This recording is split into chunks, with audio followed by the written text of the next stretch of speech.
Alors aujourd'hui, je suis Joie et je voulais vous parler de la conscience.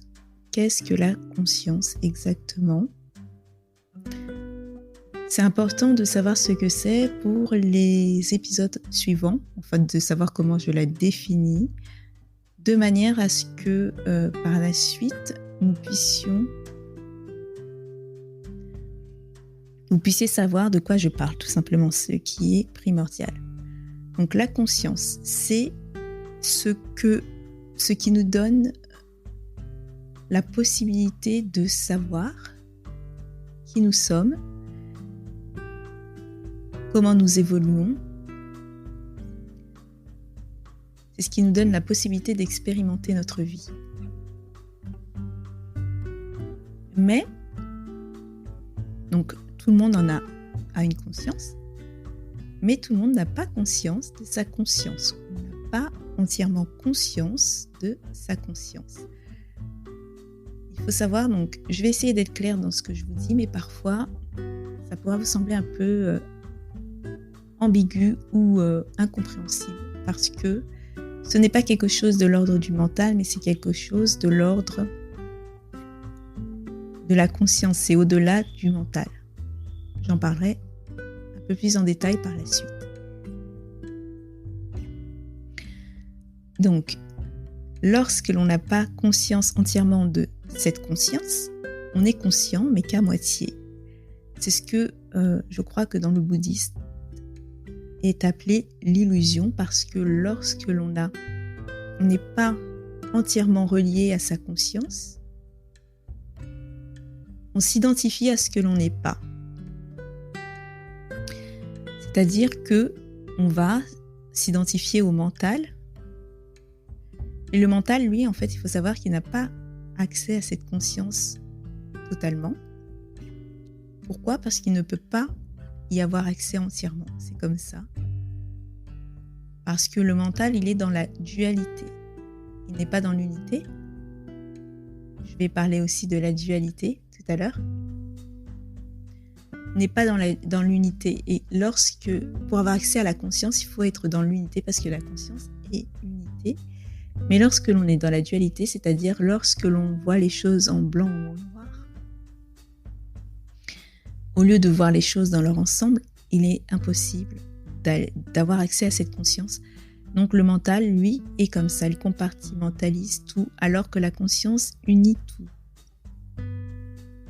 Donc, lorsque l'on n'est pas pleinement conscient de ce que l'on est, c'est lorsque l'on n'a pas accès vraiment à la conscience dans son intégralité, eh bien, on voit le monde d'une manière différente de lorsque l'on est entièrement conscient. Lorsque l'on est entièrement conscient, le monde devient unité. Il n'y a plus vraiment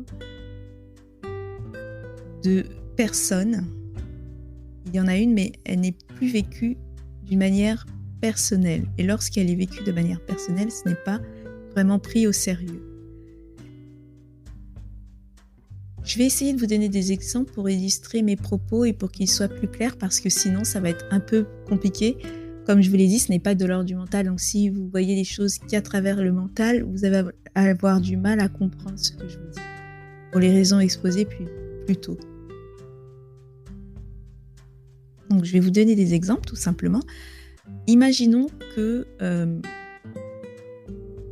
en fait, il faut voir les gens comme par exemple certaines personnes, on va dire qu'il y en a certains qui voient avec un seul œil, d'autres avec les deux yeux, d'autres avec une moitié, enfin l'œil à moitié occulté, etc. Vous imaginez bien que la vision ne sera pas la même. Ou on peut aussi dire des personnes qui voient le monde, un paysage par exemple, à 360 degrés. Et donc certaines personnes ont juste une vue d'un tout petit hublot, donc elles pourront pas décrire cette vue qu'elles ont à 360 degrés, elles pourront décrire cette vue que de par leur hublot. D'autres personnes, par exemple, vont avoir une vue, vont avoir par exemple 3 ou 4 fenêtres dans l'espace, donc elles auront beaucoup plus de possibilités de décrire et de percevoir l'environnement tel qu'il est réellement. Celles dans l'hublot vont peut-être voir juste un seul arbre, ou peut-être des branches. Celles qui ont les 4 fenêtres vont peut-être voir plusieurs arbres. Et puis, on va dire que ce paysage contient des arbres, des forêts, des lacs, une montagne, etc. Donc, ces personnes vont peut-être avoir accès que aux arbres et une partie de la montagne. Par contre, la personne qui a une vue à 360 degrés, elle aura accès à toute cette vue, elle pourra décrire cette vue réellement. Les personnes qui vont avoir accès à la vue qu'à travers le hublot ne pourront pas vraiment décrire la scène dans son intégralité. Lorsqu'il s'agit de conscience, c'est exactement la même chose. Lorsque nous sommes en pleine conscience, c'est comme si on avait une vue de la vie et de nous-mêmes à 360 degrés. Donc, on a conscience de tout ce qui est et de par ça, on vit dans une réalité puisqu'on voit tout ce qui est, sans exception.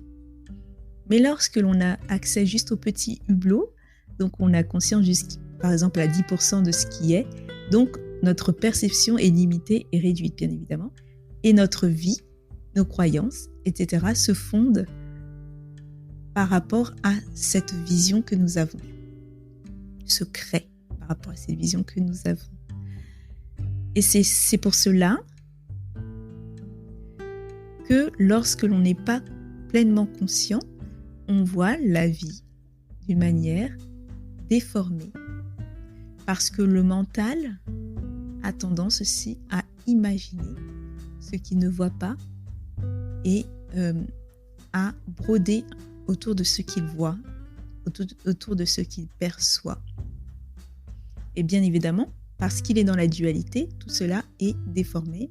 Ce n'est pas la réalité et ça ne pourra pas l'être. C'est une réalité, c'est sa réalité, mais ce n'est pas la réalité telle qu'elle est réellement. Et c'est pour ça aussi qu'il y a certaines personnes, je ne sais pas si vous avez déjà expérimenté cela, qui, par exemple, vous leur parlez et vous essayez de leur faire comprendre quelque chose qui pour vous est totalement clair et il n'y a aucun doute.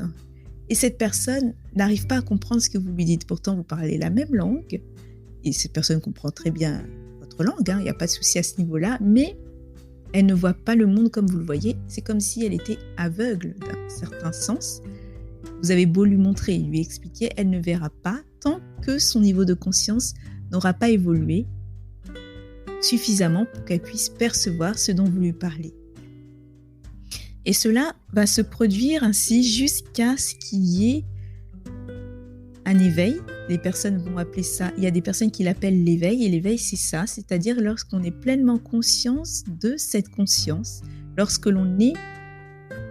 on a accès à cette conscience qui est pleine et illimitée, et donc notre vision du monde change complètement. Et c'est aussi pour cela qu'il y a des gens qui disent, et c'est vrai, que si on veut voir le monde changer, il ne faut pas le changer, tenter de le changer. Ce n'est pas comme ça que le monde changera parce que tout est une question de perception. Imaginons encore, je vais reprendre cet exemple du hublot. Imaginez encore qu'une personne qui a accès, donc cette personne, comme je vous le disais tout à l'heure, a accès seulement au petit hublot, donc elle a accès qu'à l'arbre. Et donc, imaginons que cette personne en question veuille changer ce qu'elle voit en fait, parce qu'elle pense que c'est ça le monde. Il faut savoir que donc, dans cet exemple, donc, les 360 degrés, donc c'est le monde, on va dire, le monde tel qu'il est. Je ne vous parle pas du monde actuel avec la planète ronde, etc. Mais imaginons que nous sommes dans un univers où on a accès à la vision du monde dans son intégralité, mais c'est un paysage.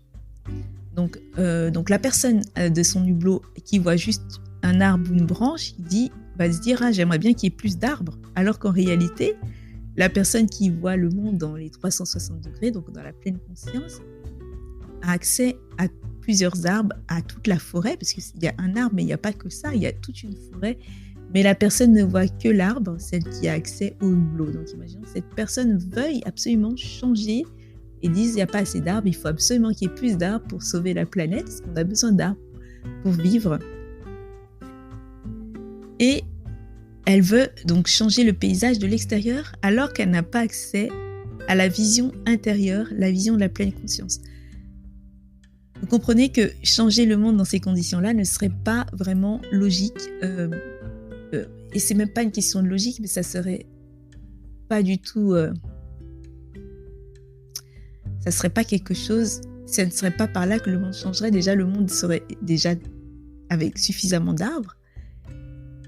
Mais il faudrait plus que la personne ait accès, si elle veut vraiment changer les choses, à la vision totale du monde tel qu'il est. Et ensuite, une fois qu'elle a accès à ça, si elle se décide qu'il faut changer des choses, là, elle pourra se décider. Mais ce n'est pas en voyant juste une partie de ce qui est réellement qu'elle peut se décider à changer les choses. Comment peut-elle changer des choses si elle n'a pas accès à tout ce qui est? Vous comprenez ce que je veux dire? Et donc, c'est pour cela que ce n'est pas le monde qu'il faut que nous changions, mais c'est notre perception du monde. Et comment changer notre perception du monde? Tout simplement en ayant accès à cette pleine conscience. Et c'est sur quoi je dédicace maintenant ma vie. Et c'est pour cela que j'ai décidé de faire des podcasts à ce sujet-là, au sujet de l'éveil à la conscience, et non pas l'éveil de la conscience, parce que la conscience est déjà éveillée.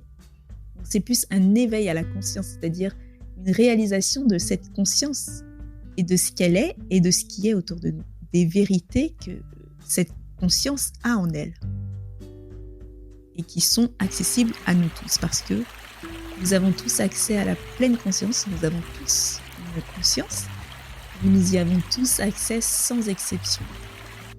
Il y a juste des personnes qui vont y avoir accès plus vite que d'autres, c'est ainsi. Et à l'heure actuelle, je dédie ma vie à cette pleine conscience. Parce que je sais que ce n'est que comme ça que mon monde changera. Et j'ai d'ailleurs réalisé que mon monde a changé lorsque j'ai eu accès à cette pleine conscience.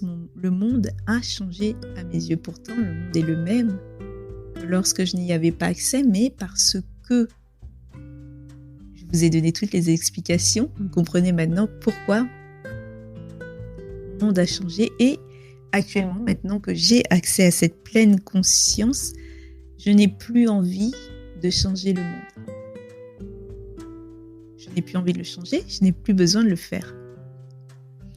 Il faut savoir aussi que lorsque vous êtes en pleine conscience, lorsque vous vivez en pleine conscience, lorsque vous agissez en pleine conscience, le monde change aussi à travers vous et autour de vous. Comme je vous l'ai dit, vous le voyez différemment, mais pas que. Les personnes que vous rencontrez sont aussi touchées par cela.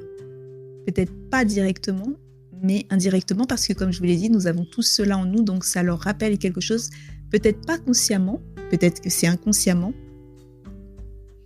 mais plus il y aura des personnes qui seront conscientes pleinement de ce qu'elles sont et de ce monde, et plus le monde s'éveillera, plus des gens s'éveilleront à leur conscience.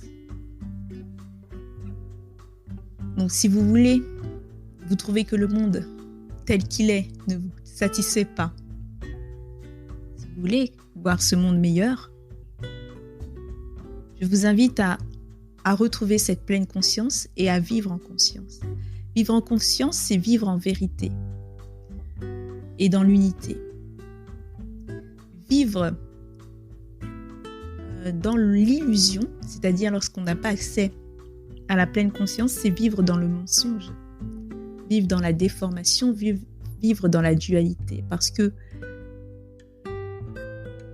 on imagine des choses qui ne sont pas vraies et on croit à des choses qui ne sont pas vraies, mais on n'a aucun moyen de vérifier si ces choses sont vraies ou pas. Lorsque vous êtes en pleine conscience, vous pouvez déceler la vérité du mensonge. Lorsque quelqu'un vous dit quelque chose, vous pouvez déceler si cela est vrai ou pas. Je ne vous parle pas de choses personnelles, vécues d'ordre personnel, mais sur un plan plus impersonnel, mais qui nous concerne tous. Vous avez accès ainsi à des réponses au sujet de la vie, de la mort, au sujet de qui vous êtes réellement, au sujet du but de cette vie, etc. Toutes ces questions, je les ai trouvées en moi et elles sont aussi en vous. Et les podcasts que je vais faire vont parler de tous ces sujets de vie, existentiels ou non.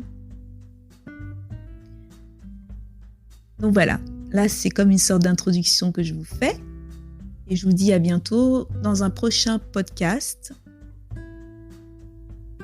C'était Joie. À très vite.